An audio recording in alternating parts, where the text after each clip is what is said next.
चतुर्मास की मंगल बेला। आचार्य देवेश कोंकण केसरी राष्ट्र संत इतिहास सर्जक मांगलिक प्रदाता लेखेंद्र सुनीसर जी महाराजा पधार रहे हैं।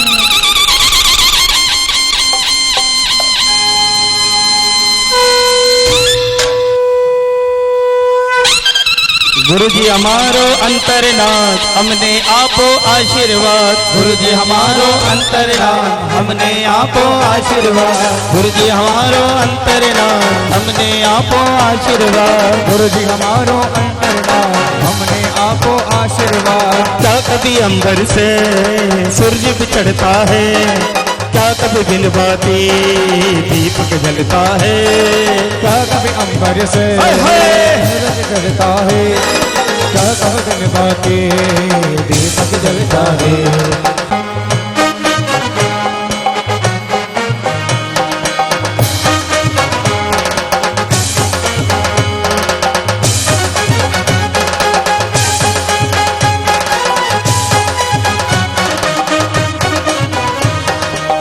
जहाँ जहाँ तेरे पाँव पड़े वो धरती अंबर हो जाए। जहाँ तेरे पाँव पड़े वो धरती अंबर हो जाए। सगी ये तेरे माया माया है तेरी, ये माया माया है तेरी। गुरुवर आए हैं आज मिलाते हैं, अरे कमल कराने को हम सब आए हैं।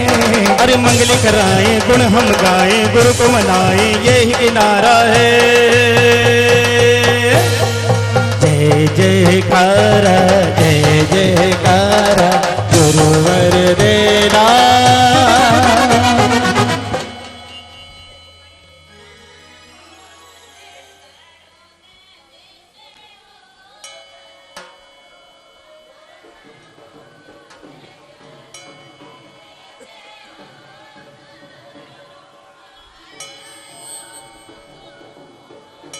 त्रिशूरी गुरु राज को हम भाव से करे वंदना। लेखेंद्र सूरी गुरु राज को हम भाव से करे वंदना। प्रभु वीर की वाणी का गुरु ने हर तरफ गुंजन किया। प्रभु वीर की वाणी का गुरु ने हर तरफ गुंजन किया। हर भक्त के दिल में गुरु ने धर्म का सिंचन किया। हर भक्त के दिल में गुरु ने धर्म का सिंचन किया। जन्मों जन्म का साथ हो दिलबर की है यही प्रार्थना। जन्मों जन्म का साथ हो हम सब की है यही प्रार्थना। लेखेंद्र सूरी गुरु राज को हम भाव से करे वंदना। लेखेंद्र सूरी गुरु राज को हम भाव से करे वंदना। श्री लेखेंद्र सूरी गुरु राज को जिन शासन सिरताज को हो। लेखेंद्र सूरी गुरु राज को जिन शासन सिरताज को।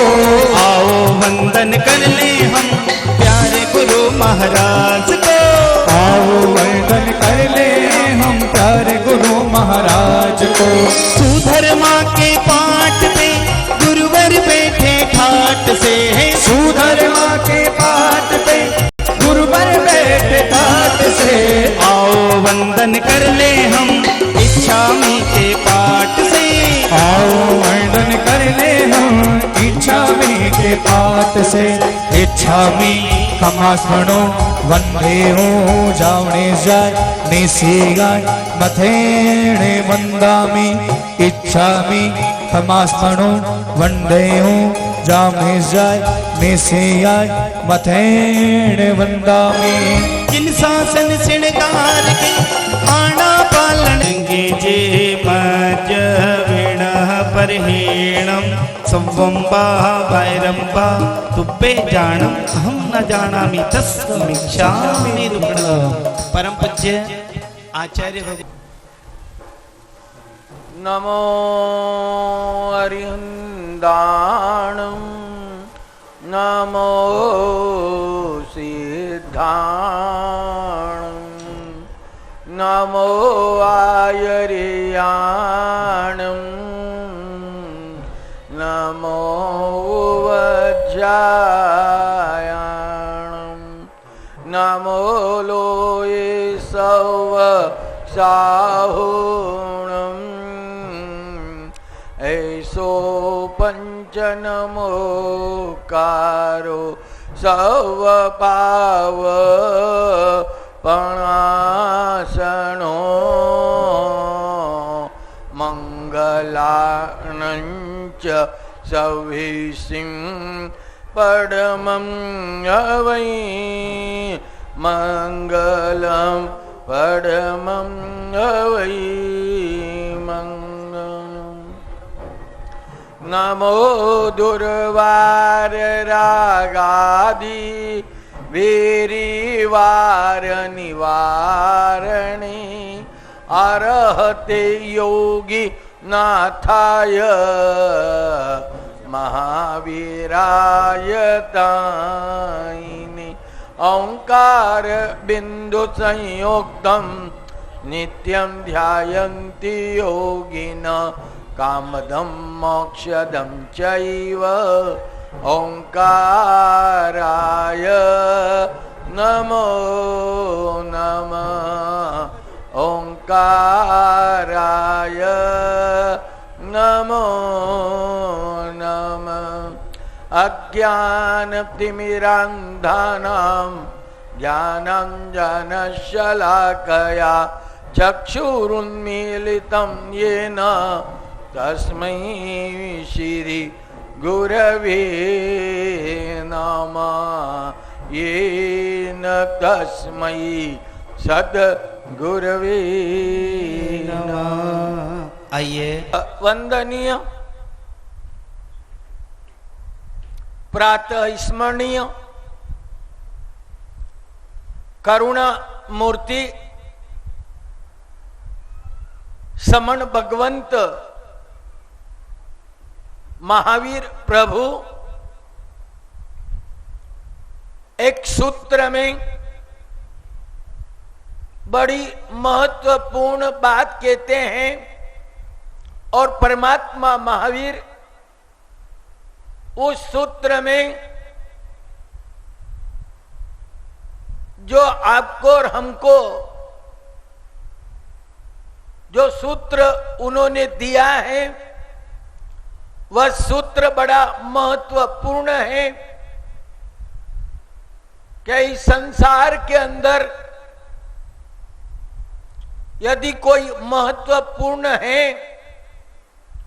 और महामूल्यवान यदि कोई है तो वो है हमारा ये मानव जीवन, मनुष्य का जीवन। मनुष्य का जीवन मूल्यवान है, उससे भी ज्यादा मूल्यवान क्या है ओटरमल जी? मानव जीवन तो मूल्यवान है ही है, पर उससे ज्यादा मूल्यवान क्या है? समय। क्या है? समय। मूल्यवान तो मानव जीवन है, उससे भी ज्यादा मूल्यवान है तो वो है जिंदगी के अंदर समय। जो समय आपको और हमको मिला है ये महामूल्यवान है। और ये समय जो आपको और हमको मिला तो जरूर है, पर हम उस समय का अपने जीवन के अंदर कितना सदुपयोग करते हैं और कितना उसका दुरुपयोग करते हैं। मेरा तो यह अनुभव है कि आप और हम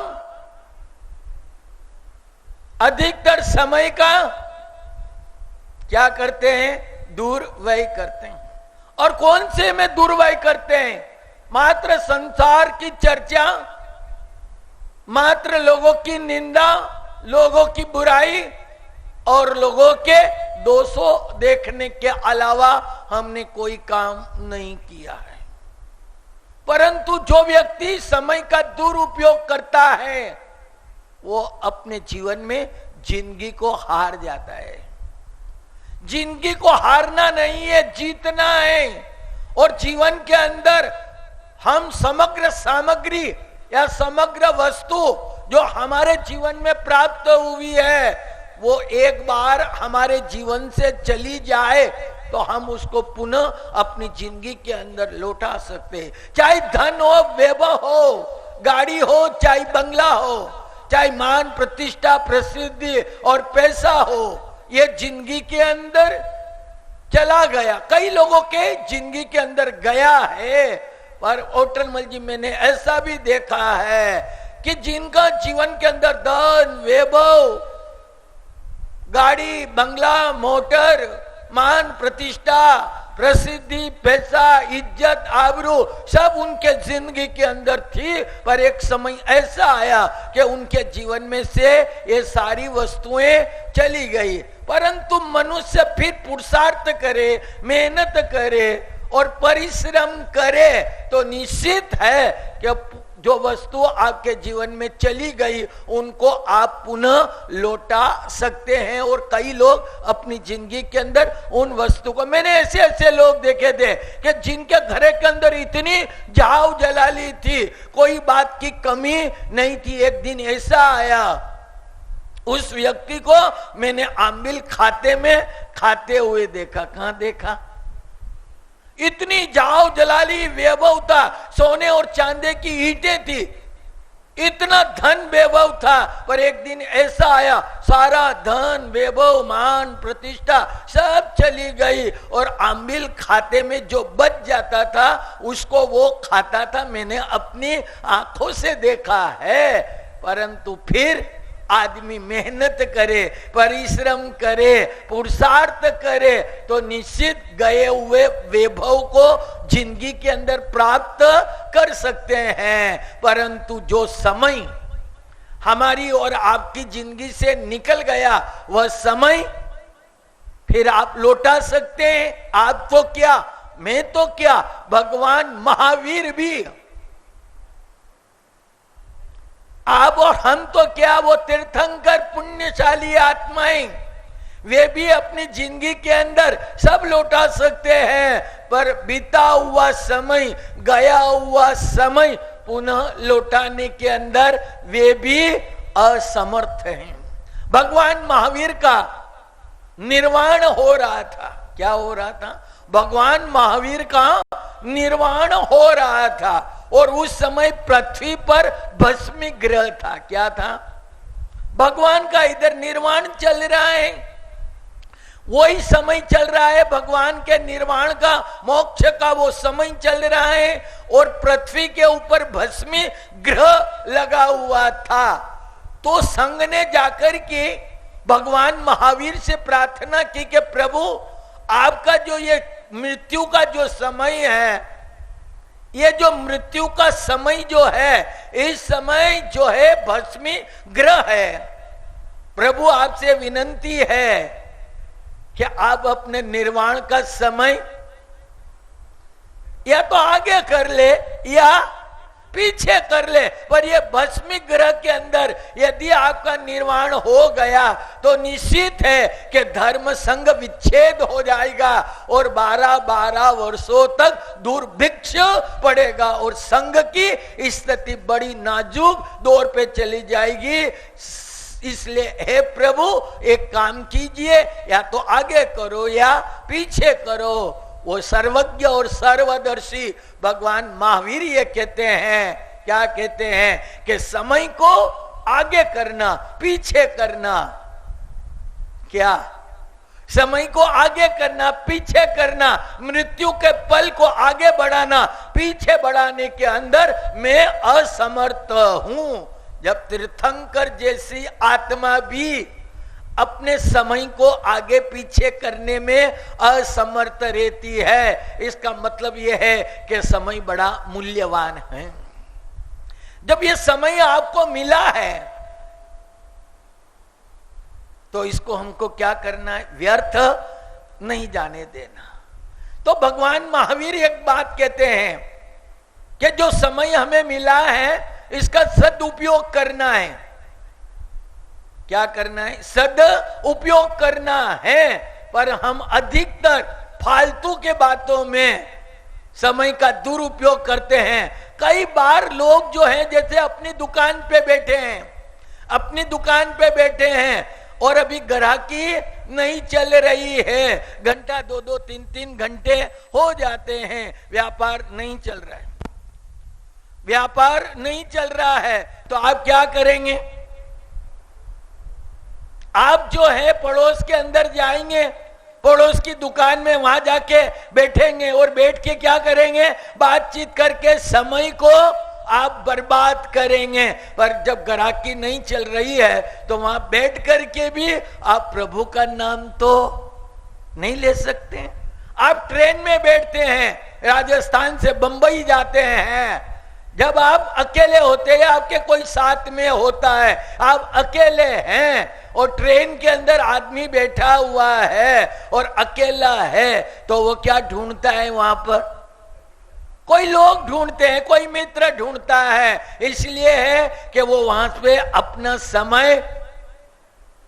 समय बर्बाद करता है। पर उस समय के अंदर व्यक्ति सोचे मुझे इतना अच्छा समय मिला है, इस ट्रेन में बैठ करके भी मैं परमात्मा का नाम ले सकता हूं, परंतु हम ये काम नहीं करेंगे। घर के ऊपर कोई सीरियल आती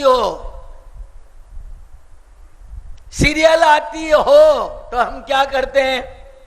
2-2 घंटा 2.5 घंटा बैठ करके समय को व्यतीत करते हैं और लोग क्या बोलते हैं कि हम समय को काट रहे हैं। अरे समय को तू क्या काटेगा? समय तुझे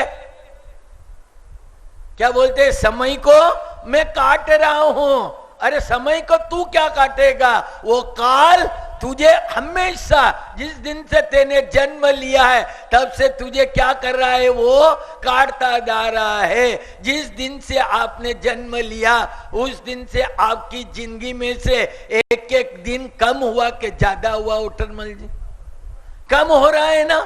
बस ये कम होने वाला है, बढ़ने वाला नहीं है। जिंदगी का एक एक क्षण, सुबह होती है शाम होती है, सुबह होती है शाम होती है, और उम्र यूं ही तमाम होती है। सुबह हो जाती है, शाम हो जाती है और हमारी जिंदगी पूरी हो जाती है। क्या हो जाती है? ये पूरी जिंदगी हो जाती है। पर परमात्मा महावीर एक बात ये कहते हैं कि ये दिन और ये रात जो आपको और हमको मिला है, ये दिन ये रात आपको और हमको मिला है, तो महावीर ये कहते हैं, क्या कहते? जो दिन जो रात आपको और हमको मिले हैं, तो महावीर कहते हैं ये दिन और ये रात कब सार्थक बनते हैं? तो महावीर कहते जो रात्रियां और जो दिन धर्म साधना के अंदर गुजर जाए, क्या किसमें गुजर जाए?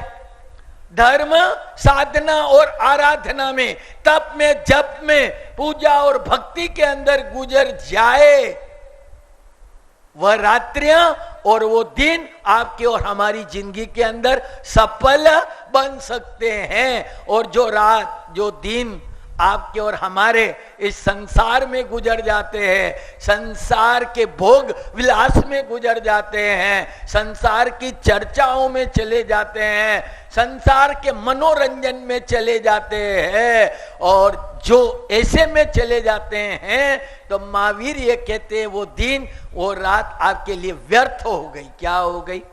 व्यर्थ हो गई। और महावीर तो ये कहते हैं सोय गोयम समयम मपमाए, हे गौतम तू अपनी जिंदगी के अंदर एक क्षण मात्र का भी परमाद मत करना।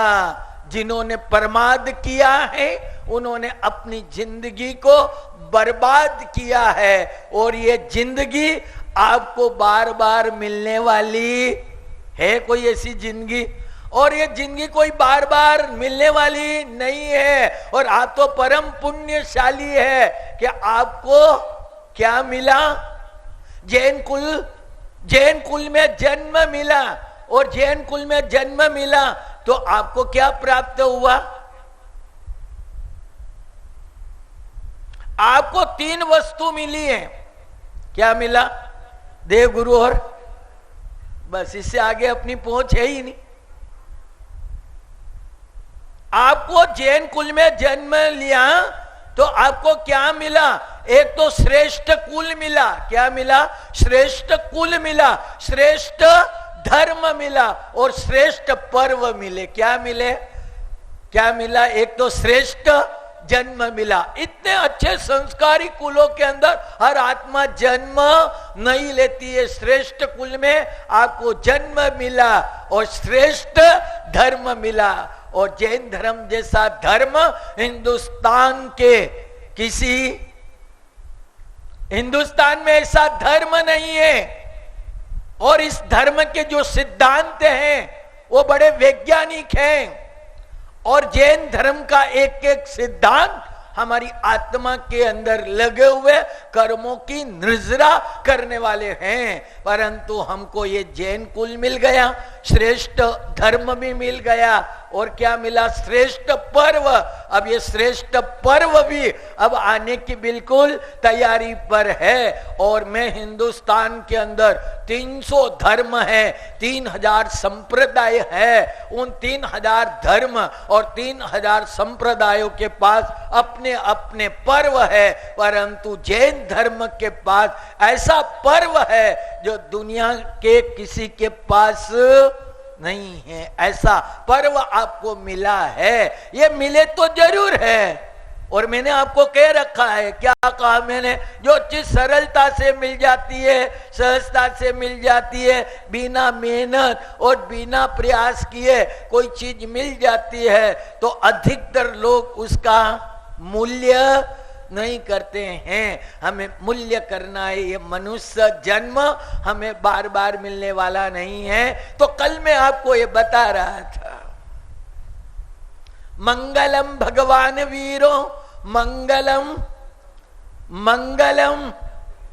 हाँ, बस यही बात मैं आपसे बता रहा था। कल इसी पे अपनी चर्चा चल रही थी कि मंगलम भगवान वीरो। पहले भगवान महावीर को वंदन किया और कह रहे कि कोई भी पहला मंगल यदि है तो वो कौन है? भगवान महावीर है। और दूसरा मंगल कौन है? गौतम स्वामी है। और तीसरा मंगल यदि कोई है तो वो कौन है? स्थूली भद्र है। उसको मंगल क्यों कहा?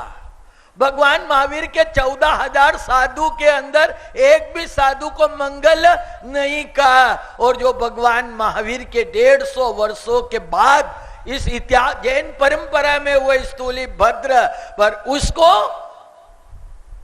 क्या कहा? मंगल। हमारा मंगल करने वाले हैं, हमारा कल्याण करने वाले हैं, हमारे शुभ करने वाले हैं। तो ऐसे स्थूली भद्र के अंदर ऐसी कौन सी विशेषता थी कि जिसको हमारे शास्त्रों में हमारे ज्ञानियों ने उसको क्या कहा? मंगल कहा है। तो मैंने आपको ये बताया था कि कोई आदमी जन्म से कोई पुण्यात्मा नहीं होता है और जन्म से कोई पापात्मा नहीं होता है। और मैंने आपको यह भी बताया था कि जन्म से कोई साधु भी नहीं होता है और जन्म से कोई शैतान भी नहीं होता है। ये जो होते हैं ये सारे संस्कारों पर निर्भर करता है। किन पे निर्भर करता है? संस्कार। उस व्यक्ति को कैसा वातावरण मिल रहा है, कैसे संस्कार मिल रहे हैं, किनके परिचय में आ रहा है, उसके ऊपर निर्भर हमारी जिंदगी के अंदर करता है। तो ये संस्कार है। तो हम उस स्थूली भद्र को जहां मंगल का है उसका एक जीवन हम देख रहे हैं कि एक जीवन उसका भूतकाल। कौन सा काल? भूतकाल इतना गंदा था, पापात्मा थी, पर एक उसका भविष्य इतना अच्छा था कि जिसकी आप कल्पना भी नहीं कर सकते। और उस स्थूली भद्र का नाम 84-24 तक जैन जगत के इतिहास के अंदर बड़ी श्रद्धा से, भक्ति से और आस्था से लिया जाएगा। महावीर का नाम, आदिनाथ का नाम, शांति का, पारसनाथ का, चंदन बाला का, मेणा सुंदरी का, राजुल का, ये जितने भी लोग हुए हैं उनका नाम का अस्तित्व भी इस दुनिया से एक दिन मिटने वाला है। परंतु स्थूली भद्र का नाम 84-24 तक हमारे जैन जगत के अंदर विद्यमान रहने वाला है। ऐसा वो स्थूली भद्र के बारे में आपको मैं बता रहा था कल, पर कल समय बहुत हो गया था तो मैं अपनी पूरी बात नहीं कर पाया। पर आपको ये बता देना चाहता हूं कि स्थूली भद्र बिल्कुल आपका और हमारा मंगल करने वाले हैं। उनका भूतकाल तो बिल्कुल अच्छा नहीं था। 12 वर्षों तक वेश्यागामी जीवन था। कौन सा जीवन? वेश्यागामी जीवन, जहां विलासिता, भोगवाकता, खाना पीना, ऐश आराम, मोह शोक करने वाला वो स्थूली भद्र वो स्थिति के अंदर पहुंच जाता है। इनसे मुक्त होकर के एक वो महामुनि बन जाता है। और महामुनि बनने के बाद उसकी साधना कैसे चलती, तो कल मैंने आपको ये बताया था। क्या बताया था कल मैंने? ओटरमल जी, कल अपनी कहानी कहां छोड़ के गए थे? मैंने आपको कल ये बताया था कि वो सिरियक, स्थूली भद्र का छोटा भाई सिरियक अपने पिताजी की हत्या करके, हत्या तो उसने कर दी और राजा खड़ा हो गया और खड़ा होके कहने लगा, सिरियक ये तेने क्या किया? तेने अपने पिताजी की हत्या कर दी है। तो उसने कहा राजा से, चाहे स्वामी द्रोही हो या राजद्रोही हो, वो पिता भी हो तो उसको मैं छोड़ने वाला नहीं हूं। तो उसने कहा, राजा ने, धनानंद राजा ने कहा कि पिताजी ऐसे कौन से स्वामी द्रोही थे, देशद्रोही थे? तो उसने कहा ये तो मैं नहीं जानता, पर इतना जरूर जानता हूं कि मेरे पिताजी जब भी राज दरबार में आते थे, राजभवन में आते थे और आपको नमस्कार करते थे, पर आप मुंह फेर लेते थे। आप क्यों मुंह फेर लेते थे ये मुझे कोई समझ में नहीं आया है। और राजा सोचने लगा कि ये सिरियक कितना वफादार व्यक्ति है मेरा, क्या सिरियक कितना मेरा वफादार व्यक्ति है। तो उसके ऊपर अति विश्वास हुआ और उस राजा ने अपने अंदर छिपी हुई सारी बातें बताई कि सिरियक, मुझे ऐसे समाचार मिले थे कि तेरे पिताजी हथियार बना रहे हैं तलघर के अंदर, और मैंने गुप्तचर द्वारा ये समाचार मिल गए और मुझे ऐसा लगा कि तेरे पिताजी मुझे राजपद से हटा के, सत्ता से हटा करके, राजा के पद से भ्रष्ट करके पूरी मगध की जो सत्ता है प्राप्त करके वो राजा बनने वाले थे। इसलिए मैं तेरे पिताजी से मैं विरोध में था और मैं तेरे पिताजी की और कभी ध्यान नहीं देता था। तो उस सिरियक ने कहा कि जब इतना था, हथियारों के समाचार मिले थे, तो आप जो है ना मेरे पिताजी को पूछ तो लेते थे कि हथियार किसके लिए बना रहे हैं थे। आपने मेरे पिताजी को पूछा ही नहीं और आपने उनका तिरस्कार, अपमान और आपने उपेक्षा कर दी गई। आपने पूरी उपेक्षा कर दी, आप पूछ लेते। उसने कहा सिरियक ने कि राजन, ये जो हथियार बना रहे थे ये कोई राजपाट को प्राप्त करने के लिए नहीं कि आपको राजा के पद से हटा करके, मेरे पिताजी कोई राजा बनने चाहते नहीं थे, पर मेरे लग्न लेने वाले थे, मेरी शादी होने वाली थी। तो मेरे पिताजी ने सोचा, विचार किया कि राजा को मैं क्या भेंट दूं, राजा के योग्य क्या भेंट हो सकती थी। तो उनके दिल और दिमाग में आया कि राजा को अच्छे से अच्छे हथियार बना के दूं, आपको भेड़ देने के लिए हथियार बना रहे थे और उसको मेरी हिस्सा था तो उसको बड़ा आश्चर्य हुआ। और राजा ये कहने लगा, धनधन राजा ये कहने लगा कि श्रीयग मुझे तो पता नहीं था, पर मैंने इतनी बड़ी भूल की आवेश में आके, क्या आवेश में और क्रोध में आकर के मैंने इतनी बड़ी भूल की है। और ध्यान रखना आपकी और हमारी जिंदगी में ये आवेश ऐसी चीज है, क्रोध ऐसी चीज है, जब आ जाता है तो आदमी क्या बन जाता है? शैतान बन जाता है। क्या बन जाता है? क्रोध के अंदर आदमी इंसान नहीं रहता है, क्या बन जाता है? शैतान बन जाता है। और जब उस क्रोध का, आवेश का जब भूत चढ़ जाता है तो अर्थ का अनर्थ किए बिना नहीं रहता है। मैं आपको एक सत्य घटना बताना चाहता हूं। एक यहां अहमदाबाद की बात कह रहा हूं आपको, अभी 10-20 साल पहले की घटना है कि एक परिवार था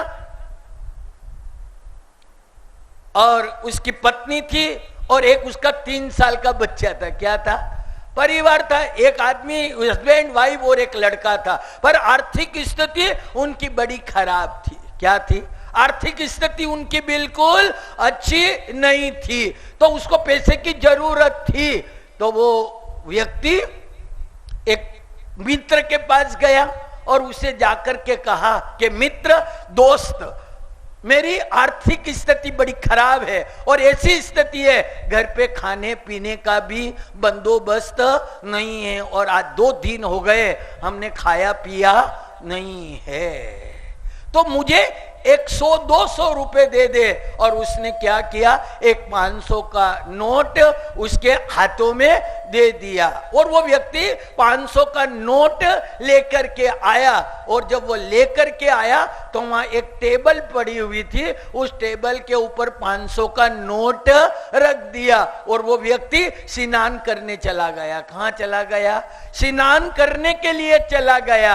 और वो उसका 2, 2.5, 3 साल का बच्चा वो खेलता खेलता आया और टेबल पर चढ़ा और नोट उसके हाथ में आ गया। जैसा ही नोट उसके हाथ में आया तो बच्चा क्या करेगा? बच्चा जानता तो था ही नहीं कि नोट है, उसके लिए तो कागज थे। उसने वो नोट उठाया, मुंह में डाला और मुंह में डाल के गीला कर दिया और उसके 2 टुकड़े कर दिए और वो 2 टुकड़े वहां पड़े हुए हैं। और इतने में उसका पिता, बच्चे का बाप, बाथरूम से स्नान करके बाहर आया। बाहर आकर के देखा उसने कि बच्चे के हाथ में एक टुकड़ा नोट का है और देखा कि इस बच्चे ने उस नोट को मुंह में खा के इसने 2 टुकड़े कर दिए और उसको क्रोध चढ़ा, आवेश आया। और आवेश भी भयंकर, सोचने लगा कि मैं बड़ी मुश्किल से 500 रुपए लेके आया पर इस बच्चे ने इस नोट को मुंह में लेके फाड़ दिया। उस क्रोध आया, आवेश आया और उस 3 साल के मासूम बच्चे को उठाया और उठा करके खिड़की से बाहर फेंक दिया। और उधर से ट्रक आया और ट्रक के अंदर बच्चा मर गया।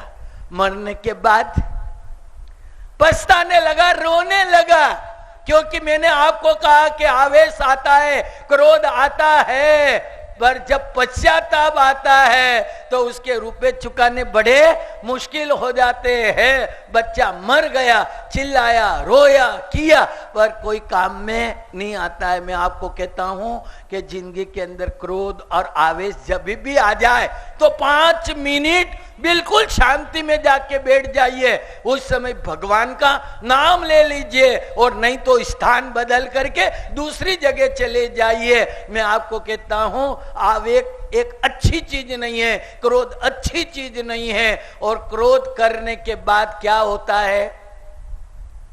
क्रोध करने के बाद मात्र पश्चाताप होता है। और ऐसे प्रयोग हुए हैं कि जो क्रोधी व्यक्ति था और उसका खून लिया और खरगोश के ऊपर वो खून चढ़ाया, 10 मिनट के बाद वो खरगोश मर गया। क्योंकि मनुष्य जब क्रोध में होता है, आवेग में होता है, तो वो जहरीला बन जाता है। क्या बन जाता है?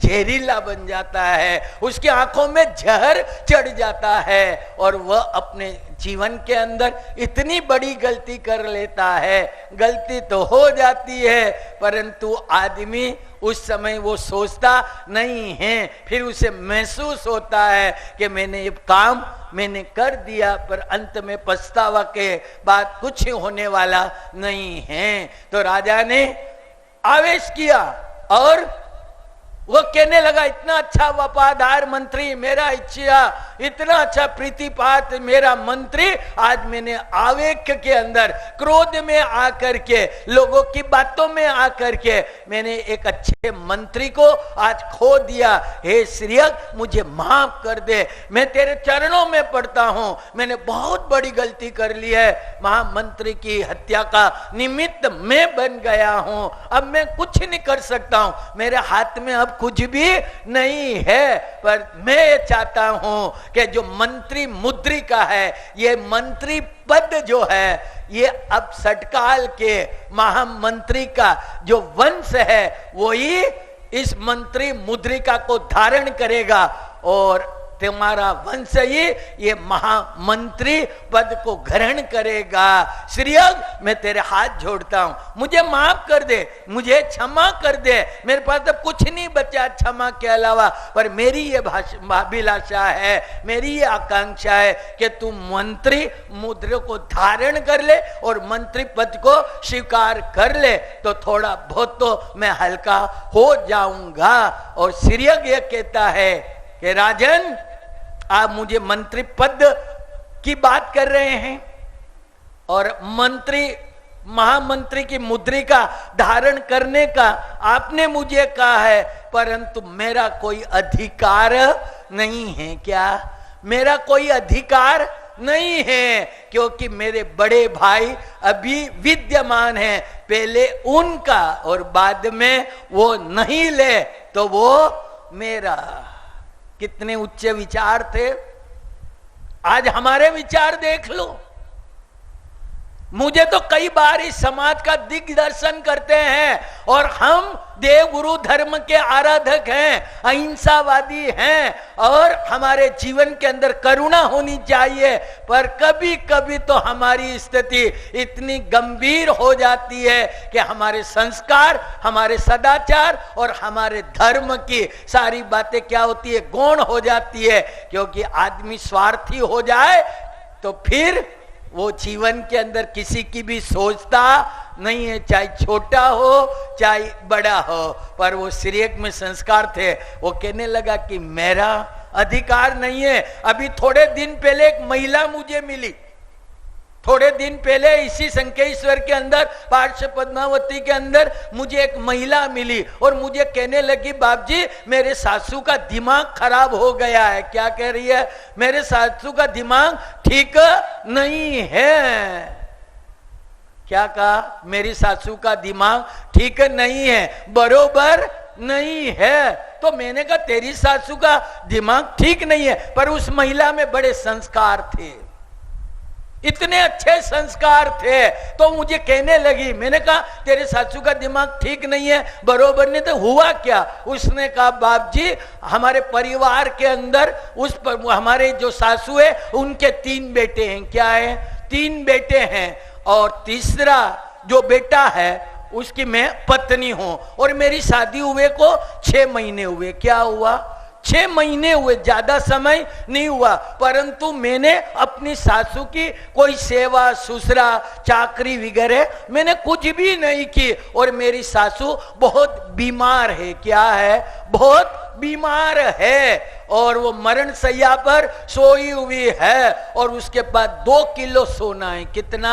2 किलो सोना है और उसने 2 किलो सोना उसने जो है अपने पास रखा और उसने तिजोरी से निकाला और हमारी तीनों बहुओं के 3 हिस्से कर दिए। क्या कर दिए?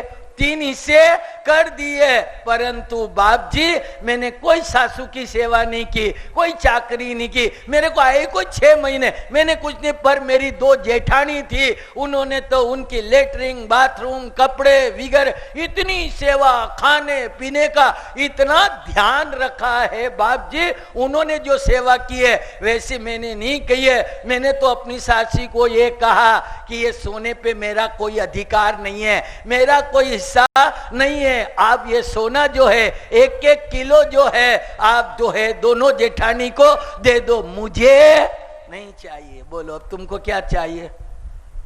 कोई सेवा करनी नहीं और मेवा चाहिए, पर एक संस्कार है। उसने कहा मुझे नहीं चाहिए, मैंने कुछ किया ही नहीं।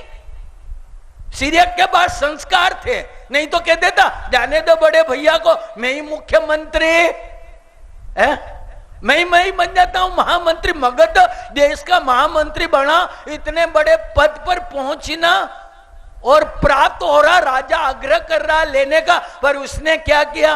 मना कर दिया कि मेरा कोई अधिकार नहीं है, क्योंकि अभी मेरे बड़े भाई न थागाड़े कोई धाम में आवे तो है। कोई कह दे कि आपको गुजरात का मुख्यमंत्री बनाता हूं वोटर मलजी, तो आप क्या कहे? अब हाँ बनाओ जल्दी से जल्दी। कहीं बड़ा भाई ने कौन छोटा भाई, पर संस्कार होते हैं। वो सीरियक को संस्कार थे। उसने कहा ये मंत्री मुद्रिका धारण करने का मेरा कोई अधिकार नहीं है, मेरे बड़े भाई हैं। तो सम्राट ने कहा जा तेरे बड़े भाई को लेकर के आ, उसको मंत्री मुद्रिका धारण करवाते, उसको मंत्री पद देते हैं। और इतिहास यह कहता है कि सीरियंग वहां से चलता है, नग्गी तलवार जो खून से भरी हुई, और उससे तलवार से खून के बूंदे टपक रही है, और भारी पैरों से रोता हुआ, रुदन करता हुआ, पितृ हत्या मेरे हाथ से हुई है, ऐसी नग्गी तलवार, उस तलवार में से खून के बूंद बूंद गिर रहे हैं, और रोता हुआ वो वहां से चलते चलते चलते रूपकोशा के रंग भवन के द्वार पे आता है, और आकर के आवाज लगाता है स्तूली भद्र, स्तूली भद्र, स्तूली भद्र। परंतु 12 वर्ष जिनको वैश्यागामी जीवन था, भोग के अंदर डूबा हुआ था, और रूपकोशा के रूप के अंदर पागल बना हुआ था। दुनिया में क्या हो रहा है उसे कुछ भी पता, कौन बहन, कौन भाई, कौन माता, कौन पिता। 12 वर्षों तक उस रूप भवन में रहने वाला स्थूली भद्र एक दिन भी मगध के किसी के घूमने या सड़क पर नहीं गया। 12 वर्षों तक रंग महल में रह के मौज शौक, खाना पीना, ऐश आराम, भोग विलास, और इतना प्रेम पीछा मिल रहा था।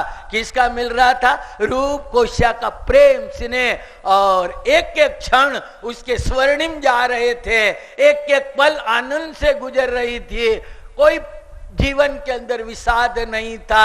स्तूली भद्र उसके अंदर पूरा गहराई में चला गया, और इधर आके आवाज लगाई सीरियक ने, छोटे भाई ने, स्तूली भद्र, स्तूली भद्र, स्तूली भद्र।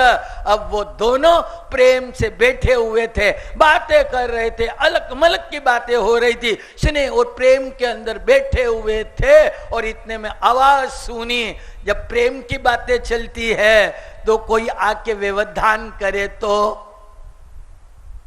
अच्छा नहीं लगता है, तो उनको व्यवधान लगा। परंतु हमेशा की आवाज के अंदर, आज सीरियक की आवाज के अंदर एक अलग चिक्स थी, एक अलग संवेदनाएं थी।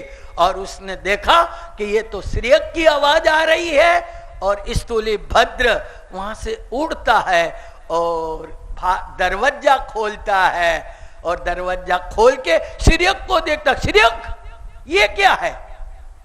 तेरे हाथ के अंदर नंगी तलवार, और वो भी खून से छनी हुई, खून की बूंदे गिर रही, और वह सीरियक रो रहा था। और स्तूली भद्र ने कहा, सीरियक ये तू क्यों रो रहा है? ये नंगी तलवार क्या तू किसी की हत्या करके आया या किसी को मार के आते ने किया क्या है? और श्रेयग ने कहा कि मैं किसी की हत्या करके नहीं आया हूं, मैं मात्र अपने पितृ हत्या करके आया हूं, अपने पिता को मार के आया। तो तेने पितृ हत्या कर दी, क्या हुआ था ऐसा? उसने कहा कुछ नहीं, आपके कारण ही आज पिताजी की मुझे हत्या करना पड़ी, मेरे कारण तुझे पिताजी की हत्या करनी पड़ी।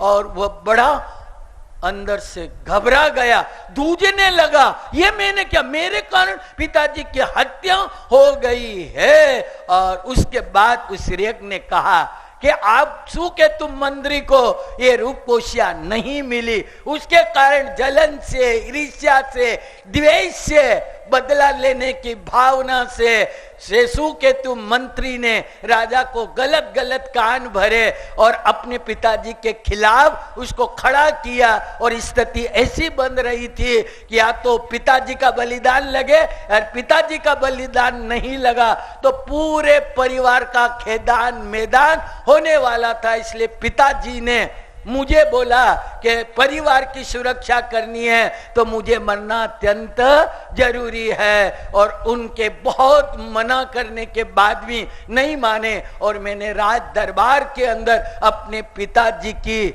हत्या मैंने कर दी है और हत्या करके आया हूं। और ये सुना और उसके अंतर आत्मा के अंदर जागृति आने लगी कि ये मैंने क्या किया। उसने अपने जीवन के अंदर वो तलवार देखी थी, कौन सी, जो खून से भरी हुई थी, वो लाल रंग था और वो खून की बूंदे टपक रही थी। उसने भी अपनी जिंदगी के अंदर लाल रंग तो कई बार देखा था, क्योंकि उसने अपने हाथों से ही उस रूपकोशिया की मांग में लाल सिंदूर भरा था, पर वो सिंदूर का कलर अलग था और आज का जो कलर था, रंग था, वो अलग था। और रंग कह रहा था कि स्थूली भद्र अब तू जागृत हो जा, अब तू जाग जा। उसने लाल रंग तो कई देखे थे, जब उस रूपकोशिया के हाथों में और पैरों में मेहंदी लगी हुई थी, वो मेहंदी उसने देखी, उसका भी लाल रंग उसने देखा, पर तलवार का लगा हुआ लाल रंग आज बिल्कुल अलग था। और उसने अपने जीवन में रूपकोशिया के बालों के अंदर गुलाब लगाए, वो गुलाब का रंग भी लाल था, परंतु आज का जो रंग था वो बिल्कुल अलग था। रूपकोशिया को आलिंगन करते हुए, होठ चिपते हुए वो लाली का लाल रंग भी देखा था, परंतु आज का जो लाल रंग था वो ये कह रहा था कि स्थूली भद्र अब तू जाग जा, अब तेरे अंदर जागृति ला ले। और सोचने लगा स्थूली भद्र कि ये क्या, मेरे कारण पितृ हत्या हो गई, क्या करूं क्या न करूं। और विचार करने लगा, सोचने लगा और मन में ये विचार आने लगा। क्या विचार आने वाला लगा कि संसार किसी का सगा नहीं है, संसार किसी का सगा नहीं है, राजा मेरे पिताजी का भी नहीं बन पाया। कल ऐसा न हो जिस रूपकोशिया के लिए मैं पागल बना हुआ हूं, जिस रूपकोशिया के लिए मैंने सर्वस्व निछोवर कर दिया, कल ऐसा दिन नहीं आ जाए ये रूपकोशिया भी मेरी जिंदगी के अंदर कभी बदल न जाए। और ऐसा हमने कई बार देखा है, जो आज अपना मित्र है, आज प्रेम करते, स्नेह करते। मैंने ऐसे ऐसे मित्र देखे हैं, खाना घर खाए और हाथ कहाँ उसके घर जाके सूखते हैं। ऐसे मित्रता, इतना प्रेम, इतना स्नेह, पर एक दिन मैंने उनको देखा, क्या देखा, एक दूसरे के दुश्मन, एक दूसरे की जान लेने वाले। आज भाव अच्छे हैं और कल भाव बदल सकते कि नहीं बदल सकते। आज प्रेम रखे और कल उसके भाव बदल जाए, विचार बदल जाए तो आपका दुश्मन भी बन सकता है। कि ये संसार क्या, ये संसार किसी का नहीं है। बस इतने विचार आ जाए कि संसार किसी का नहीं है तो जीवन में जागृति आए बिना रहने वाली नहीं है। क्योंकि संसार को आपने अपना घर समझ लिया, संसार को अपना मालिक समझ लिया, मैं मालिक हूं संसार का। परंतु महावीर ये कहते हैं ये संसार असार है, इसमें कोई भी सार नहीं है। ये कांदे के जो छिलके होते हैं ना, उसको उतारते जाओ, अंततः क्या मिलता है? उसमें से कुछ भी नहीं मिलता है। इस संसार में आप रहो, करते जाओ, पर अंततः आपको क्या मिलने वाला है? क्या मिलने वाला? कुछ भी मिलने वाला नहीं है। महावीर तो ये कहते हैं संसार क्या है? एक सूखी हड्डी है। क्या है? क्या है? महावीर ये कहते हैं संसार क्या है? सूखी हड्डी है। एक सूखी हड्डी होती है और वो कुत्ता खा लेता है। क्या कर लेता? कुत्ता अपने मुंह में ले लेता है, वो लेकर के उस हड्डी को चबाता है। जब वो चबाता है तो उसके होठों में से खून आता है। जब वो खून आता है तो उसको लगता है कि ये हड्डी में से खून आ रहा है, पर उस कुत्ते को ये मालूम नहीं है हड्डी में से खून नहीं आ रहा है, जबाड़ों में से आ रहा है। महावीर कहते हैं ये संसार क्या है? एक हड्डी है। क्या है? मात्र हड्डी है, इसमें कुछ भी नहीं है। परंतु हड्डी हम ले तो लेते हैं, वो लगते हैं संसार में सुख मिल रहा है, पर मालूम नहीं कि जबाड़े में से खून आ रहा है, उसका सुख आ रहा। परंतु हम इस संसार के प्रति बहुत ही राग रखते हैं, ममत्व रखते हैं, संसार की वस्तुओं को अपनी मान करके जीते हैं और ये कहते हैं मैं सदा काल रहने वाला हूं, मैं मरने वाला नहीं हूं। ऐसे विचारों में जीने वाला अपने संसार को बढ़ाता है। पर आज वो स्थूली भद्र, क्या स्थूली भद्र को जागृति आ गई, विचार आया और सोचने लगा क्या करूं। और उसने श्रेष्ठ ने कहा आपको राजा ने बुलाया है और विचार कर लिया कि मुझे अब क्या करना है, पर राजा ने बुलाया है इसलिए जाना जरूरी है। और इतिहास ये कहता है कि स्थूली और भद्र और श्रेष्ठ राजा के पास जाते हैं, राजा के पास जाते हैं और राजा धननंद राजा ये कहता कि स्थूली भद्र मेरे हाथों से बहुत बड़ी गलती हुई, मेरी ना समझ के कारण मैं लोगों के बहकावों में आ गया था और तेरे पिताजी की हत्या का निमित्त मैं बन गया। मैं तुझसे माफी मांगता हूं, तेरे हाथ जोड़ता हूं, बहुत बड़ी गलती मैंने आवेश में कर ली है, पर मैं क्या कर सकता हूं, मेरे पास अब कुछ भी नहीं है। परंतु मेरे ये विचार है कि सकताल महामंत्री का वारिसदार ही इस महामंत्री की मुद्रिका को धारण करेगा। हे स्थूली भद्र, तू महामंत्री पद को ग्रहण कर ले। और स्थूली भद्र क्या कहता है? अब बात बहुत समझनी जैसी आ रही। स्थूली भद्र को समझना बहुत जरूरी है आपके लिए, हमारे कि उसको मंगल क्यों कहा। उस राजा ने कहा मंत्री मुद्रिका है, ये तू धारण कर ले। और स्थूली भद्र ने कहा कि राजन, ये मंत्री मुद्रिका धारण करने का आप मुझे कह रहे हो, परंतु पहले मुझे विचार करने दो। क्या कह रहा है? मुझे आलोचने दो, मुझे विचार करने दो। लेने के पहले मुझे विचार करना अत्यंत जरूरी है, मुझे समय दो। राजा ने कहा अच्छा तू जाकर के विचार कर ले। और स्थूली भद्र उसी राजमहल के बगीचे के अंदर जाते हैं, एक वृक्ष के नीचे जा करके बैठ जाते हैं और बैठ करके क्या विचार करते हैं? क्या विचार कर रहे हैं? ये बहुत समझने जैसी वाली बात है। स्थूली भद्र झाड़ के नीचे बैठ गए और बैठ के विचार करने लगे, चिंतन करने लगे। मैंने आपको क्या बोला?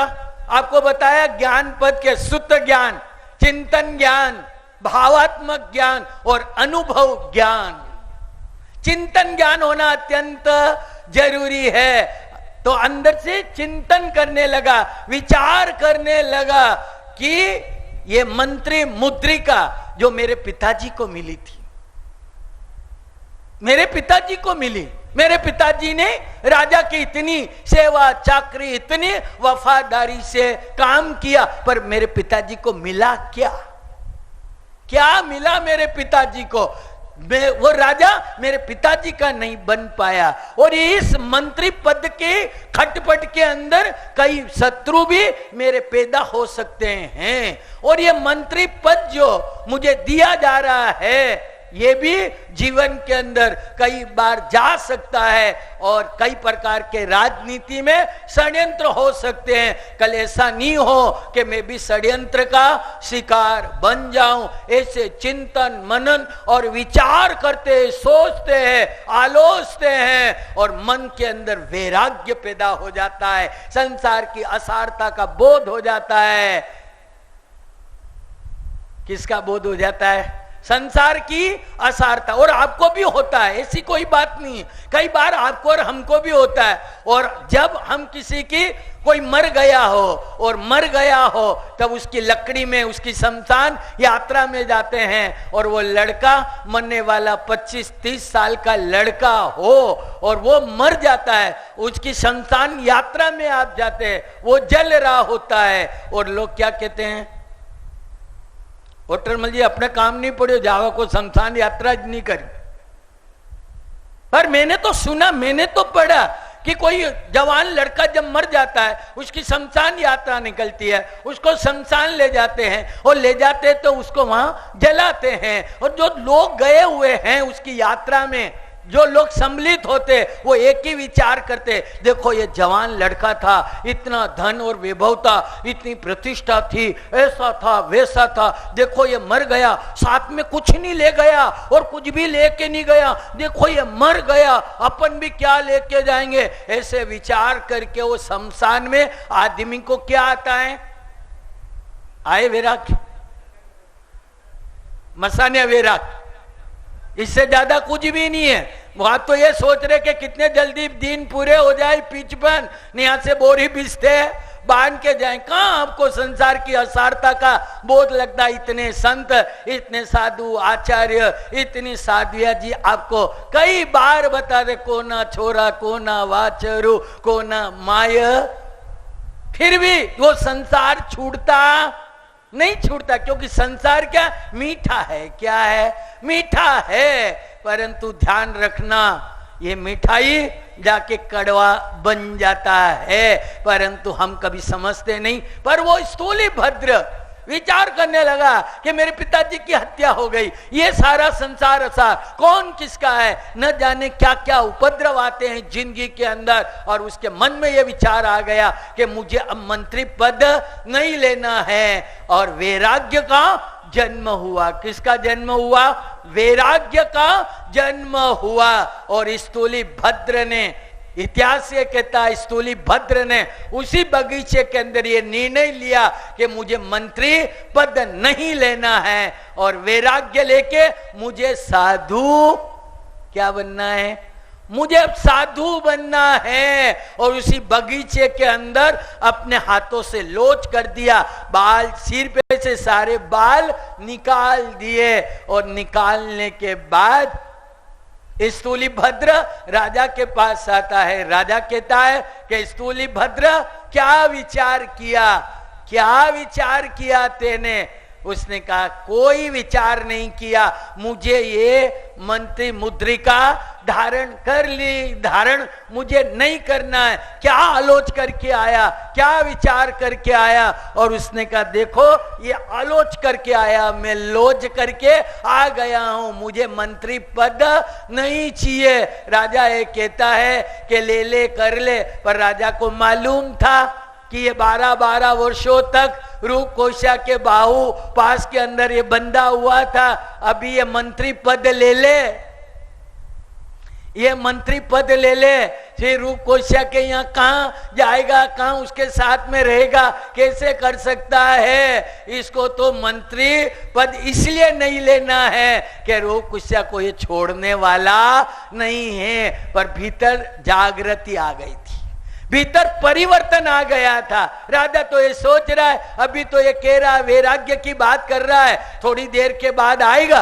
और आके ये मंत्री पद ले लेगा। और इसलिए नहीं ले रहा है कि रूप कुशा इससे छूटती नहीं है, उसके प्रेम में, उसके स्नेह के में, उसके प्यार में ये पागल बना और मंत्री पद ले ले तो वेश्या का घर हमेशा के लिए इसका बंद हो जाएगा। इसलिए मंत्री पद नहीं ले रहा है। स्थूलीभद्र कहता है मुझे नहीं चाहिए, बस मुझे तो आलोच आया हूं, मैंने तो अब जो है लोच करके आया हूं, अब मुझे तो अब जो है इस संसार में नहीं रहना है। और स्थूलीभद्र उसी महल से निकल जाते हैं, धीर और गंभीर होके निकल रहे हैं। पिताजी की हत्या उसकी आंखों के अंदर घूम रही है। वो लाल रंग का जो तलवार पे गलत था वो हो रहा था और वो ये कह रहा था स्थूलीभद्र अब तू जाग जा, अब तू अपने जीवन में जागृत बन जा।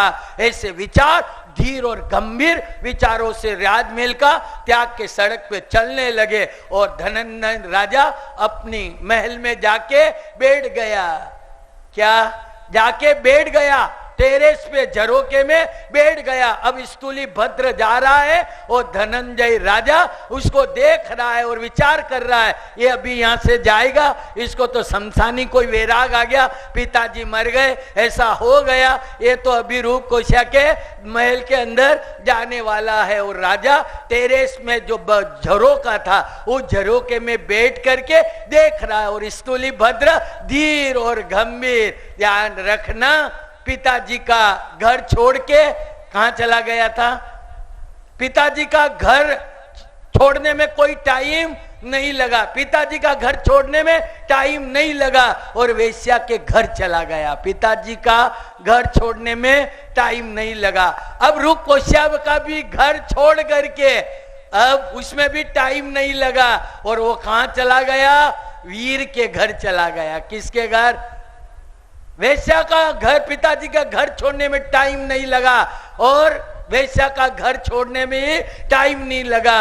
अब वो जा रहा है वीर के घर, कम्मेसुरा। क्या मैंने क्या बोला? कम्मेसुरा वे धम्मेसुरा, जो कर्म में सूरवीर है। आप और अपन तो बिल्कुल कायर हैं। हमारे में क्या है सूरवीरता? कोई सूरवीरता नहीं है। स्थूलीभद्र का अंदर जागृत हो गई है और हम अभी तक जागृत नहीं बने हैं। जागना है। क्या करना है? जागना है। और मैंने आपको कहा था कि जो जाग जाता है वो पा लेता है और जो सो जाता है वो खो जाता है। और ये मानव जीवन में ही जगा जाता है। स्थूलीभद्र जगा तो किस जीवन में जगा? मानव जीवन के अंदर ही जगा। अब धीर और गंभीर और इधर वो रूप कुशा स्थूलीभद्र का इंतजार कर रही है कि अभी आएंगे, अभी आएंगे। वह वहां झरोके में बैठ करके देख रही है स्थूलीभद्र। और थोड़ी देर हुई और उसने देखा कि स्थूलीभद्र आ रहा है। वो सोच रही थी कि अभी मेरे रंग भवन में प्रवेश करने वाले हैं, पर उस रूप कुशा को मालूम नहीं था, मालूम नहीं था कि स्थूलीभद्र का हृदय परिवर्तन हो गया है, जीवन आमूलचूल परिवर्तन हो गया है और सच्चे अर्थों के अंदर वैराग्य का जन्म हो गया है। अब स्थूलीभद्र आ रहा है धीर गंभीर और वो रूप कुशा देखा कि आ रहा है और वह नीचे उतरी, दरवाजे के वहां खड़ी हो गई और रूप कुशा की सड़क से ही आगे का मार्ग निकलता था। स्थूलीभद्र को रूप कुशा के रंग भवन से ही गुजर के आगे बढ़ना था। और इतने में स्थूलीभद्र आया और रूप कुशा के रंग भवन के नजीक आया, परंतु उसकी ओर देखना भी पसंद नहीं किया। आंखें उधर गई नहीं और वो रूप कुशा का रंग भवन को छोड़ करके आगे बढ़ा। और जैसे ही आगे बढ़ा रूप कुशा ने के स्वामीनाथ कही, पहला लोग यूं बोलता था, कोई भी बोला था ना अपना पति ने तो वह कहीं कहता था, क्या बोलते थे पहले जमाने में? अबे तो बोलते ही नहीं, अब तो बोलते हैं। आजकल तो जमाना बदल गया, कौन है कि मेरे सुरेश है, क्या है ये मेरे वो है। पर पहले जमाने के अंदर बोलते थे, क्या बोलते थे? स्वामी, क्या स्वामीनाथ। ये कौन है? मेरे स्वामी नाथ है। क्या है? जब शादी नई नई शादी होती है ना ओटरमल जी, तो पत्नी अपने पति को क्या बोलती है? स्वामी, क्या बोलती है? स्वामीनाथ। और 3 साल गुजर जाए शादी के, फिर क्या बोलती है? नाथ। और 3 साल से ज्यादा गुजर जाए तो फिर क्या बोलती है? ओटरमल जी क्या बोलती है? अनाथ। फिर अनाथ ही अनाथ है। पर पहले जमाने में था स्वामीनाथ स्वामीनाथ, आवाज लगा रही है स्वामीनाथ स्वामीनाथ। किधर जा रहे हैं? वह स्थूली भद्र उस रूप पोष्या के एक एक वचन के लिए मर मिटने के लिए तैयार था, एक एक शब्द उसका पालन करने के लिए तैयार था। पर आज वह प्रेमाल और प्रेम से बुला रही है, स्वामीनाथ स्वामीनाथ स्वामीनाथ कर रही है। परंतु स्थूली भद्र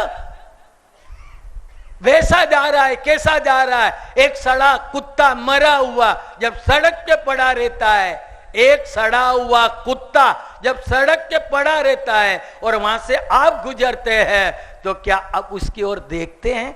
नहीं देखते, उसकी गंदी का रुमाल लेके आगे निकल जाते हैं। वैसा कि वैसा आज रूप कोशा के भवन से आगे निकल रहा है रूप कोशा के स्वामीनाथ स्वामीनाथ। पर एक शब्द के लिए मिटने वाला मरने वाला वो स्थूली भद्र आज रूप कोशा की भी सुनने के लिए तैयार नहीं था। रूप कोशा को स्थूली भद्र कहता है, वह कहती है स्वामीनाथ। स्थूली भद्र क्या कहता है वो समझना। वो बुला रही है और वो क्या कह रहा है? स्थूली भद्र कहता है, रूप कोशा रूप कोशा, अभी तक में बावल खाने वाला, क्या रूप कोशा आज दिन तक में बावल खाने वाला बकरा था, पर आज मैं जो है क्या जंगल का सिंह वनराज बनने के लिए जा रहा हूं। आज दिन तक मैं वासना का कीड़ा बना हुआ था, पर अब मैं जो है क्या बनने जा रहा हूं? जंगल का सिंह बनने जा रहा हूं। रूप कोशा तुम मुझे भूल जाना। क्या कहता है? रूप कोशा तुम मुझे भूल जाना और तेरे साथ में किए गए पाप भी तू भूल जाना। अब मैं अलविदा हूं, अब मैं आने वाला नहीं हूं। रूप कोशा मुझे भूल जाना, तेरे साथ में किए गए पापों को भूल जाना। अब मैं जा रहा हूं और हमेशा के लिए छोड़ करके जा रहा हूं। रूप कोशा बुलाती है, परंतु दृढ़ संकल्प और दृढ़ संकल्प वाला व्यक्ति, मैंने कहा ना कम्मे सुरा ते धम्मे सुरा, वो सूरवीर बन गया था। कर्म करने में भी जो सूरवीर था, पर धर्म करने में भी शूरवीर था। अब वो पुकार रही है, परंतु आज ऐसी स्थिति में आ गया कि उसकी बात सुनने के लिए तैयार नहीं था। रूप कोशा ने बहुत आवाज लगाई, परंतु उसको बोल दिया अलविदा, अब मैं जा रहा हूं। रूप कोशा मुझे भूल जाना, तेरे साथ में किए गए पापों को भी तू भूल जाना, मैं जा रहा हूं। इतिहास से कहता है भारतीय और गंभीर और दृढ़ संकल्प के साथ उस रंग भवन से वो गुजर जाता है और चलते चलते एक गांव में जाता है। एक गांव में जाता है और गांव में जाने के बाद एक बगीचे में पहुंचता है। कहां पहुंचता है? एक बगीचे में पहुंचता है। उस बगीचे में, उस उद्यान के अंदर पूज्यपाद आचार्य भगवान कौन विराजमान थे? आपने स्थूली भद्र को सुना ही नहीं या इसको पढ़ा ही नहीं, आपको कोई पता है ही नहीं। और आप तो खुद ही कहते बाप जी हम जानते, तो आपको संकेश्वर में काई को चतुर्मास करवाते। आप जानो, इतिहास जानना अत्यंत जरूरी है। पूज्यपाद आचार्य भगवान संभूति आचार्य महाराज थे। कौन थे? संभूति आचार्य। वो उस बगीचे के अंदर अपने शिष्य परिवार के सहित उद्यान का जो झाड़ था उस झाड़ के नीचे बैठे हुए थे। और इधर स्थूली भद्र गांव में गया, गांव से बगीचे में आया और बगीचे के अंदर उसने आचार्य भगवान संभूति सुरेश्वर जी आचार्य संभूति के चरणों में जाकर के बैठ गया। क्या बैठ गया? चरणों में जाके बैठ गया। जैसे ही चरणों में बैठा तो आचार्य भगवंत इस सकटाल महामंत्री के पूरे परिवार को जानता था, क्योंकि वहां मगध के अंदर वो आगेवान थे धर्म के क्षेत्र में, हर कार्य में। तो आचार्य महाराज को मालूम था कि स्थूली भद्र को पहचानते थे, शिर्यक को पहचानते थे, उनकी बहनें और परिवार को वो सबको जानते थे। और उन्होंने देखा, उनको ये भी मालूम था कि स्थूली सटकाल महामंत्री का बड़ा पुत्र जो वेश्यागामी बना हुआ है, जो वेश्या के घर रहता था, ये भी समाचार मालूम थे। और स्थूली भद्र उनके चरणों में बैठा। आचार्य महाराज स्थूली भद्र को जानते थे, परंतु उनको ये पता था कि आसमान से तारा तोड़ लाना, आसमान से तारा तोड़ लाना सरल है, पर स्थूली भद्र को रूप कोशा के मोह पास के बंधन से छुड़ा पाना मुश्किल था। पर स्थूली भद्र को देख करके आश्चर्य करने के, स्थूली भद्र तू यहां? हाँ गुरुदेव मैं यहां हूं। तू कैसे हुआ? तू रूप कोशा को छोड़ के कैसे चला आया? क्या हुआ तुझे? उसने कहा कि गुरुदेव अब अंदर के अंदर जागृति आ गई है, अब मुझे कुछ नहीं चाहिए, मुझे तो अब साधुत्व चाहिए, मुझे दीक्षा चाहिए, मुझे आपका शरण चाहिए, आपकी शरण चाहिए, मुझे अब कुछ भी नहीं चाहिए। और आचार्य महाराज देखते हैं, संभूति आचार्य देखते गए स्थूली भद्र आज 12 वर्षों तक वेश्यागामी जीवन वाला, राग और राग के अंदर रहने वाला, ये आत्मा राग के अंदर रहने वाला, ये आज दीक्षा लेने आ गया। उनको विश्वास ही नहीं हुआ, नहीं हो सकता, विश्वास ही नहीं हुआ। उन्होंने कहा स्थूली भद्र कैसी बात कर रहा है कि तू दीक्षा लेगा? अरे जाने दे, अभी तुझे शमशान का वैराग्य हुआ है। क्या हुआ? अभी तू भावनाओं में आ गया है, अभी तू थोड़ा भावुक बन गया है, शायद कोई रूप कोशिया का थोड़ा प्रेम और स्नेह या प्यार कम हो गया है और तुझे कहीं वैराग्य आ गया है। तो ये भावात्मक जो तुझे वैराग्य आया है, भाव में आया है, तो स्थूली भद्र अभी भी कोई बिगड़ा नहीं है, दीक्षा लेने के पहले तू यहां से चला जा। उसने कहा गुरुदेव आप कैसी बात करते हैं, घाव के ऊपर आप नमक छीट रहे हैं। क्या कहता है? मेरे घाव पर आप नमक छीट रहे हैं, मैं तो इस संसार के असारता का बोध हो गया है, मेरा सारा जीवन मैंने परिवर्तन कर लिया है और मेरे भीतर संसार के प्रति इतनी उदासीनता और मोह खत्म हो गया है और मुझे अपने जीवन के अंदर वैराग्य पैदा हुआ है। गुरुदेव अब मुझे जो है साधना का मार्ग बताइए, मुझे दीक्षा का दान दीजिए। और आचार्य महाराज ने देखा कि अब इसके अंतर की जागृति आ गई है। अब वो बगीचा, शाम का वक्त, वातावरण बिल्कुल शांत, आधा कान तो ऐसे ही हो गया। अब उन्होंने स्थूली भद्र कहता कि गुरुदेव मुझे सन्यासी बना दो, दीक्षा बना दो, परंतु वो कहते थोड़ा विचार कर, सोच ले। कि मैंने सोच लिया।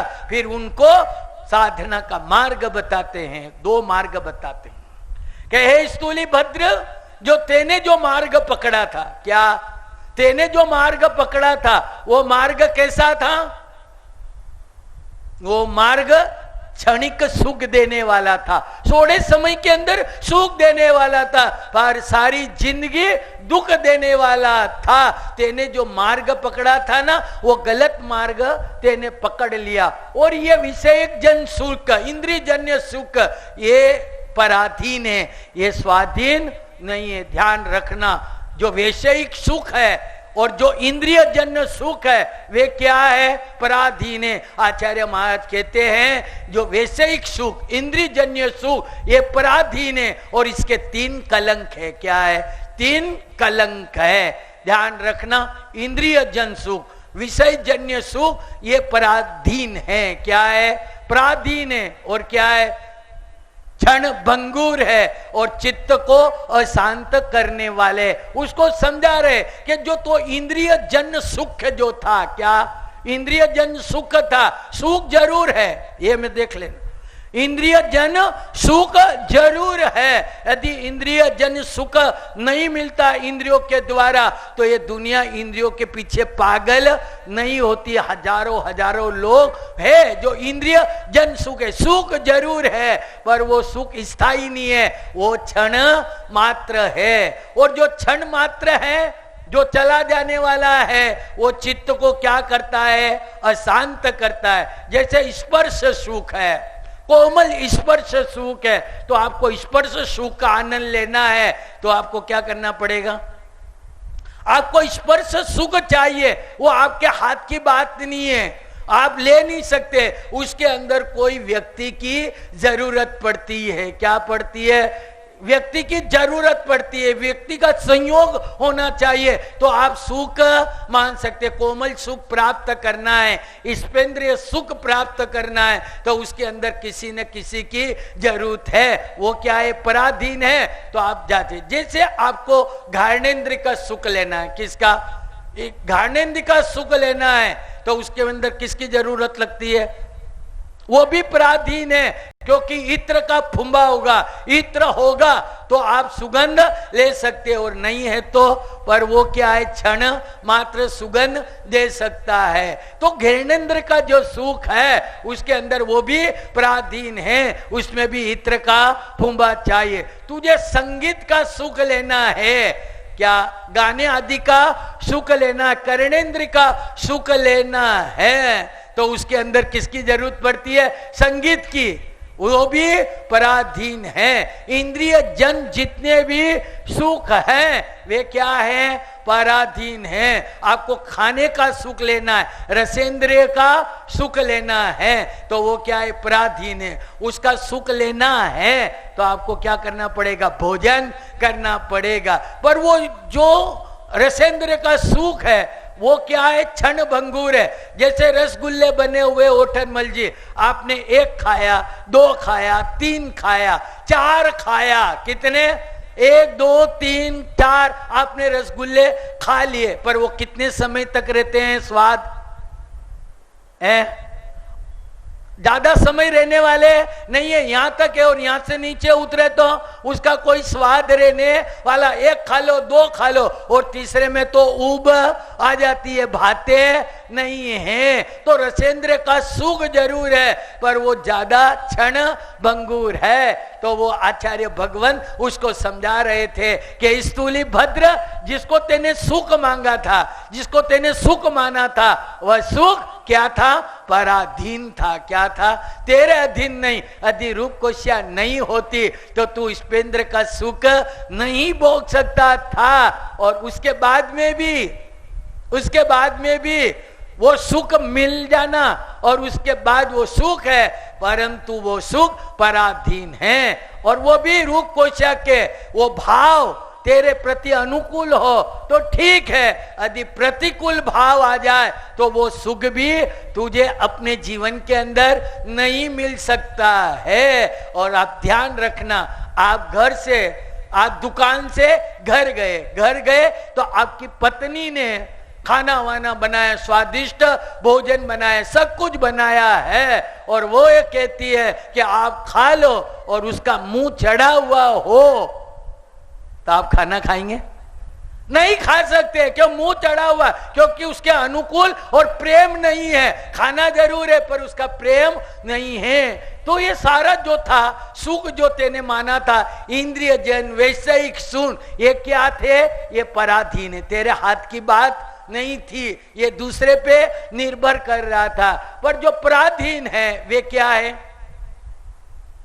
जो पराधीन सुख है वो क्या है? क्षण भंगुर है, ज्यादा समय तक टिकने वाले नहीं है। और जो क्षण भंगुर है तो आदमी कि चित्त जो है, मन है, वो क्या अशांत हो जाता। अरे ये सुख मुझे मिला, ये सुख है, अरे रहेगा कि नहीं रहेगा, कल ये चला गया, वो हो जाएगा। तो आपके चित्त को क्या बनाता है? आज आपके पास पैसा, और कल चला जाएगा तो क्या होगा? तो आपका चित्त क्या होता है? अशांत होता है। आचार्य संभूति महाराज उसको समझा रहे हैं कि तेने जिसको सुख माना था वो सुख नहीं था, वो पराधीन था, क्षणभंगुर था और चित्त को चंचल बनाने वाला था। एक तो उसके 3 कलंक बता दिया, उसको बता रहे दूसरा पाठ। पहला इंद्रिय जन सुख, वैसे जीवन वे पराधीन है, क्षणभंगुर है और मन को स्थिर करने वाले हैं। और जो आध्यात्मिक सुख है, जो आध्यात्मिक सुख है, जो आत्मिक सुख है, वे क्या है? स्वाधीन है। क्या है? जो आध्यात्मिक सुख है, जो आत्मा का सुख है, जो आत्मीय आनंद है, वे क्या है? वो स्वाधीन है और क्या है? शाश्वत है और चित्त को शांत करने वाले हैं। क्या है? आत्मिक आनंद। और आत्मिक आनंद वो कहते हम साधु हैं। क्या कह रहे हैं आचार्य भगवान? उसको समझा रहे हैं। कौन से सुख? आत्मीय सुख का, कि वो स्वाधीन है और क्या है? शाश्वत है और चित्त को शांत करने वाले हैं। वो कहने लगे हम साधु है, हमारे पास कोई स्त्री नहीं है, कोई सुख नहीं है, कुछ भी नहीं है, पर हमारे पास आत्मीय आनंद है और उसके अंदर किसी व्यक्ति की जरूरत लगती है? कोई व्यक्ति की जरूरत है? आत्मीय आनंद। जब ध्यान में बैठ जाओ, जब उसके अंदर साधना में लग जाओ, तो आत्मीय आनंद प्राप्त हो सकता है और उसे में किसी की जरूरत नहीं है। वो क्या है? स्वाधीन है, अपने अधीन है। पर जो स्वाधीन है वो शाश्वत है। क्या? स्वाधीन है पर शाश्वत नहीं हो तो कोई काम का नहीं है। तो ये आत्मीय आनंद स्वाधीन है और क्या है? शाश्वत है। एक बार प्राप्त हो जाए आत्मीय सुख, ये फिर कोई जाने वाला नहीं है। और जो सुख जाने वाला नहीं है वो कभी चित्त को अशांत नहीं कर सकता है। स्थूली भद्र जीवन के अंदर जो है स्वाधीन है, शाश्वत है और चित्त को शांत करने वाला यह आत्मीय सुख है। उसको तत्व की बातें बताते हैं और फिर वो कहते हैं कि स्थूली भद्र, अभी भी तू कई भावनाओं में आ गया हो, या कल ऐसा नहीं हो कि तुझे रूप कोशा की याद आने लगे, कल ऐसा नहीं हो कि रंग भवन की याद आने लगे। वह कहने लगा है कि गुरुदेव आप कैसी बात करते हैं, मैं रूप कोशिया को भूल करके आया हूं और मन से, मस्तिष्क से और दिल से उसे भूल करके आया हूं। अब मुझे कभी भी उसकी याद आने वाली नहीं। आचार्य कहते हैं कोई भरोसा नहीं, कभी भी आ सकती है, अभी भी तू विचार कर ले। उसने कहा गुरुदेव मैं उसके मोह को छोड़ के आया हूं, रंग भवन की आसक्ति को छोड़ के आया हूं। अब मुझे आप साधु जीवन दे दीजिए, मुझे दीक्षा का दान दे दीजिए, गुरु की चरणों की मुझे सेवा दे दीजिए। अब मुझे कुछ नहीं चाहिए, रूप कोशा के मोह को छोड़ के आया हूं और खाने पीने की स्वाद को मिटा के आया हूं और उसी के साथ साथ के अंदर वहां के रूप भवन की आसक्ति छोड़ के आया हूं।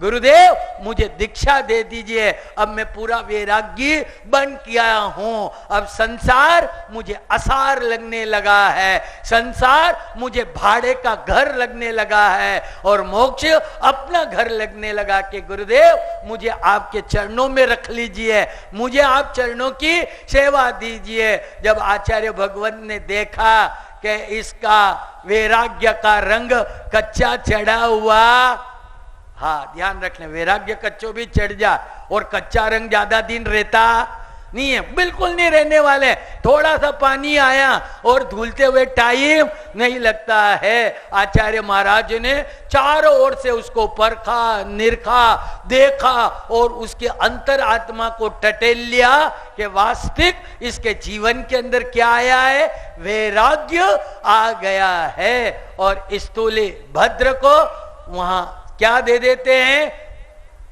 स्थूली भद्र मिट करके मुनि महामुनि स्थूली भद्र बन गए। अब उनको दीक्षा वहां दी जाती है, क्योंकि घड़ी भी अपना समय बता रही है, 11:15 बज गई है। कितनी बज गई है? 11:15 बज चुकी है, क्योंकि घड़ी का भी ध्यान देना बहुत जरूरी है। और उसी दिन उस बगीचे के अंदर स्थूली भद्र को चारित्र दिया जाता है। क्या दिया जाता है? दीक्षा दी जाती है, दीक्षा दान दे देती है। और दीक्षा लेने के बाद अब मैंने आपको बताया था ना, साधु किसे कहते हैं?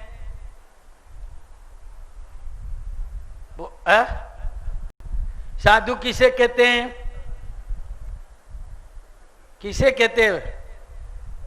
मैंने आपको बताया था 9 पद के अंदर साधु पद का, साधना करे वो साधु, सहन करे वो साधु, और सहयोग करे वो साधु। साधु का जीवन काय का है? साधना का जीवन है। किसका जीवन है?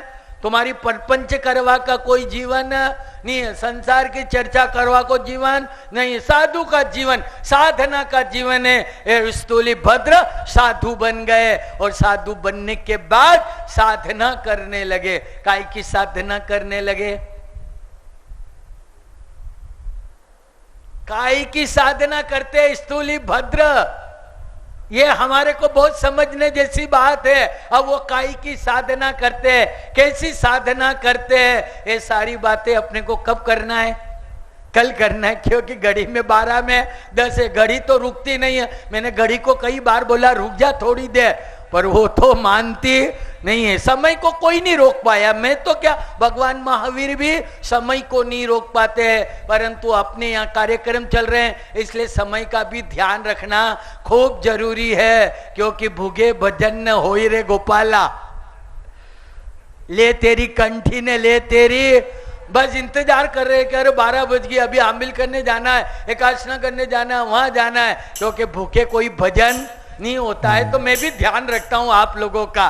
क्या ध्यान तो रखना ही पड़ता है। जब आपका बुलाए हैं आपको 55 दिन, तो आपका ध्यान रखना अत्यंत जरूरी है। पर मैं इन महिलाओं से विशेष कहना है कि कल जो है लिफ्ट के वहां स्थिति बिगड़ जाती है, और अभी 2 लिफ्ट की जगह 1 लिफ्ट चल रही है। और कल इतने धक्का मुक्की हो रहे थे, आदमी मना कर रहे थे, फिर भी ये महिला नहीं मान रही थी, और उसके अंदर एक वयोवृद्ध महिला को धक्का दे दिया, उसका माथा फट जाता और बड़ी दुर्घटना यहाँ हो सकती थी। तो मैं बहनों से खास आग्रह है कि आप लिफ्ट में 6-7 जने जाइए, धक्का मुक्की मत कीजिए, लाइन में लगे रहिएगा, नहीं तो कोई घटना हो गई तो हमारा चातुर्मास कलंकित हो जाएगा, आपके कारण हो जाएगा। इस बात का ध्यान रखें। दूसरी लिफ्ट तैयार हो रही है, परंतु उसके पहले ये धक्का मुक्की नहीं करे। आपके अंदर कोई विवेक की बहुत कमी है। अरे 2 मिनट लेट भी पहुंचेंगे,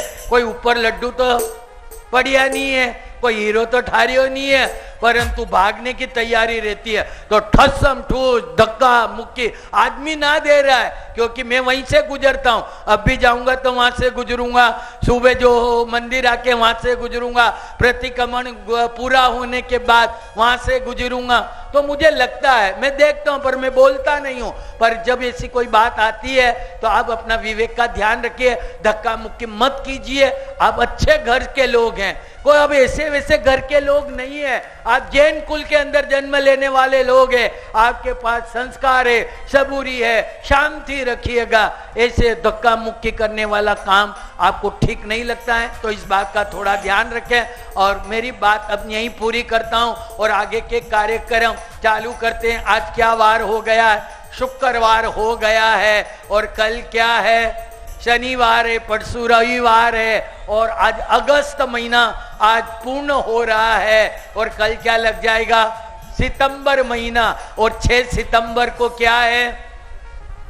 परवादी रात पर्युषण चालू है। कल से कितने दिन रह जाएंगे? मात्र 5 दिन। और पर्युषण कहां तक आ गए? अहमदाबाद से चलते चलते विरमगाम तक, तो बस विरमगाम तो आ गए।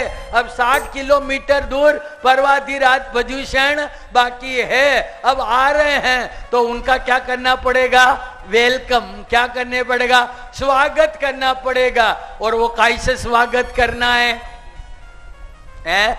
तपस्या करके। और मैंने बोला था कि मैं आपको इतना 2 महीने, 1.5 पौना 2 महीने मैंने व्याख्यान सुनाए हैं। मैं व्याख्यान सुनाने कोई उपकार नहीं कर रहा हूं, पर आपको सुना रहा हूं, और वो भी महावीर की वाणी सुना रहा हूं। कोई मेरे घर की वाणी नहीं है, पर मैं एक माध्यम हूं, आप तक पहुंचा रहा हूं। तो मुझे आपसे कुछ भी दान दक्षिणा नहीं चाहिए। नहीं तो कोई कथाकार को लाओ और कथा करवाओ तो 10 लाख रुपए भी न कथा क्यों रमेश भाई करे। आपके यहाँ प्रदूषण के अंदर आप कोई साधु नहीं होता है और पंडित लाते हैं और प्रदूषण करवाते हैं तो लाख रुपए लिए बिना जाता नहीं है। हम तो आपसे कुछ नहीं मांगते, क्योंकि जो आप देना चाहते हैं उनकी हमको कोई जरूरत नहीं है, पर आप देना ही चाहते हैं दान दक्षिणा भेंट। यदि मुझे देना चाहते हैं तो इस चातुर्मास के अंदर पर्वाधिराज प्रदूषण पर्व आ रहे हैं और मुझे कुछ नहीं चाहिए। यहाँ 550-600 लोग हैं, उनमें से मात्र 108 28 चाहिए। क्या मेरी झोली में कौन कौन देता है वो मुझे देखना है कि कौन भक्त है, क्या भक्त कौन है और भगत कौन है। वो सच्ची परीक्षा करने का ये टाइम आ गया है कि बाप जी 4-2 महीने आपने पसीना बहा करके आपने हमको जिनवाणी सुनाई, हमारे हृदय के अंदर परिवर्तन करने की आपने कोशिश की है। हम कुछ नहीं चाहिए। आप जो है पर्वाधिराज प्रदूषण में ज्यादा से ज्यादा 28 तब की साधना करें, क्योंकि आप जानते हैं सावन सुदी पांचम थी। उस दिन अपन क्या कहते हैं उटरमल जी, सावन सुदी पांचम थी, उसको अपन क्या कहते थे, मासी धर कहते थे। क्या देते थे, मासी धर कहते थे। और उसके बाद कल क्या था, कल क्या था, पाखी धर था।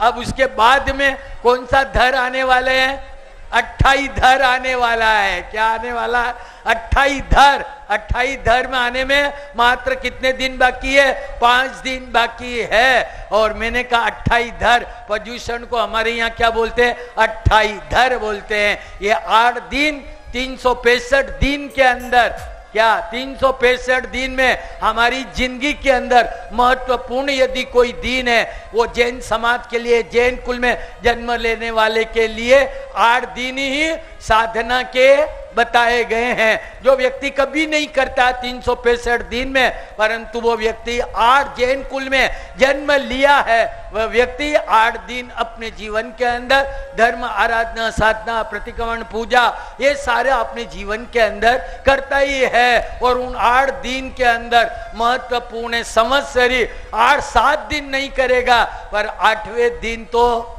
उपाश्रय में आके संवत्सरी प्रतिक्रमण जरूर करेगा।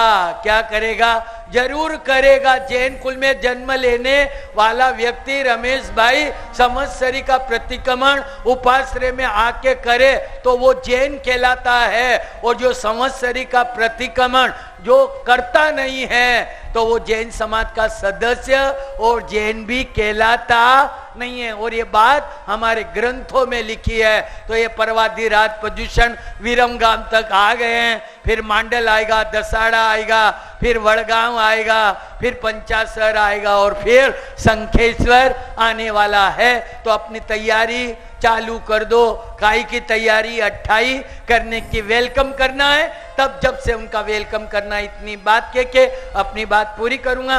प्रतिदिन के अनुसार यहाँ पर चढ़ावे होंगे गौली करने का, उसके बाद में हाथी पर बैठने का, संपत्ति बनने का और रथ के